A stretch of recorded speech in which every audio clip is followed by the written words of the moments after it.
안녕하세요. 자이스토리 수능 한국사 파이널 핵심 강의를 시작하겠습니다. 오늘 주제는 3.1운동입니다. 3.1운동은 한국인들에게는 가장 중요한 민족운동이죠. 그래서 중요한 만큼 정말 자주 출제되는 주제입니다. 그래서 여러분들이랑 오늘 3.1운동에 대해서 한번 완전 정복을 통해서 우리가 3.1운동 문제를 깔끔히 해결할 수 있도록 준비해 보도록 하겠습니다. 자, 친구들, 3.1운동은요, 내용도 정말 많죠. 정말 많지만, 흔히 배경, 전개, 영향, 이렇게 나눠서 보는데, 그런데 배경에서는요, 이런 내용들을 많이들 외우시거나 할 거예요.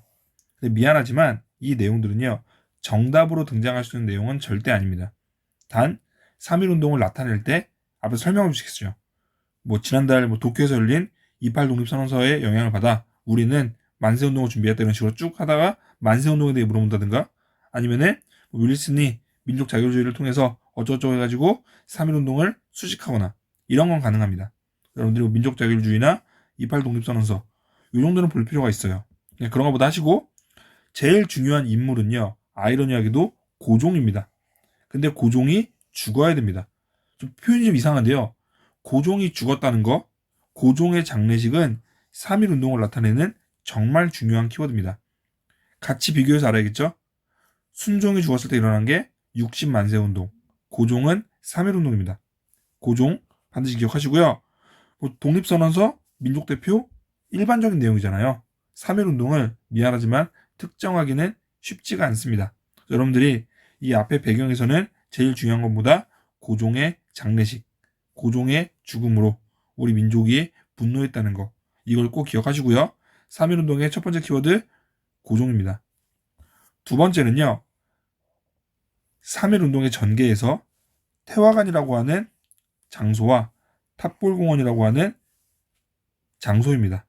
태화관에서는 민족대표 33인이 학생과 시민들은 탑골공원에서 평화적인 만세 시위를 시작했죠.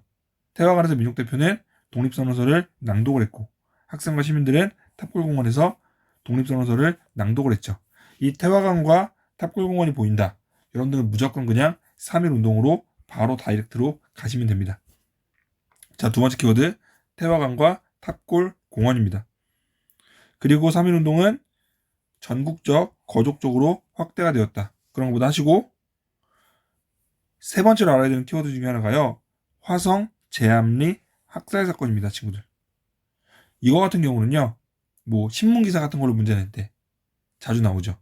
화성 제암리에서는 이런 일이 있었다. 이는 지난달 고종의 장례식에서 시작된 이 운동 때 어쩌고저쩌고 해가지고 여러분들이 3.1운동임을 알 수 있게 해줍니다. 일제의 무자비한 탄압을 잘 보여주는 화성 제암리 학살 사건이 있었습니다.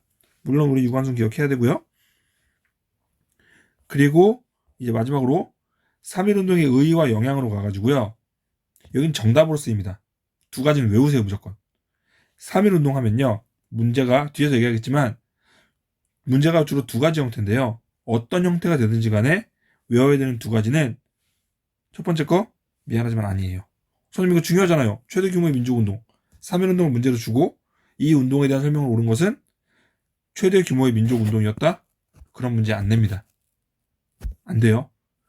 독립운동의 활성화에 영향을 주었다? 아닙니다. 맞는 얘기지만 너무 일반적이에요. 요거 외우세요. 대한민국 임시정부 수립의 계기가 되었다. 혹은 대한민국 임시정부 수립에 영향을 주었다. 반드시 기억하세요. 얘네들이 세트입니다. 세트예요, 친구들. 그리고 일제의 통치 방식이 무단 통치에서 이른바 문화 통치로 변경되는데 영향 준 거. 이 두 가지는 친구들이 꼭 기억하고 있어야 됩니다. 3.1운동 문제에서 정답으로 가장 많이 쓰이는 내용입니다. 5번도 읽어보시고요. 자, 그렇다면 이제 제가 말한 중요하게 제가 얘기한 게 지금 몇 가지예요. 첫 번째가 고종의 장례식, 고종의 죽음. 두 번째가 태화관과 탑골공원. 세 번째가 제암리 학살 사건. 네 번째가 대한민국 임시정부 수립의 영향, 일제 식민통치 방식이 무단에서 문화로 바뀐 거. 5개 얘기했죠, 그쵸?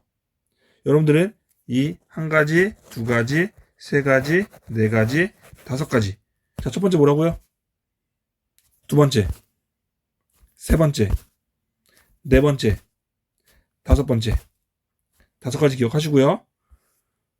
지금부터 기출문제를 통해서 한번 문항의 형태를 알아보도록 하겠습니다. 3.1운동은요, 회고록도 많이 나오고요. 편지도 많이 나오고요. 일기도 나오고요. 신문도 잘 나오고요. 어떤 유물이나 유적, 인물을 가지고 문제를 내기도 잘합니다. 그래서 여러분들이 늘 얘기하지만 이 문항 속에서 힌트를 골라야 됩니다. 어떻게든지 힌트는 녹이거든요. 끝났네. 탑골공원. 선생님, 탑골공원 보면 무조건 3.1운동입니까? 99%는 그렇습니다. 그래요, 99%는. 그리고 또 하나 힌트를 얘기하자면요.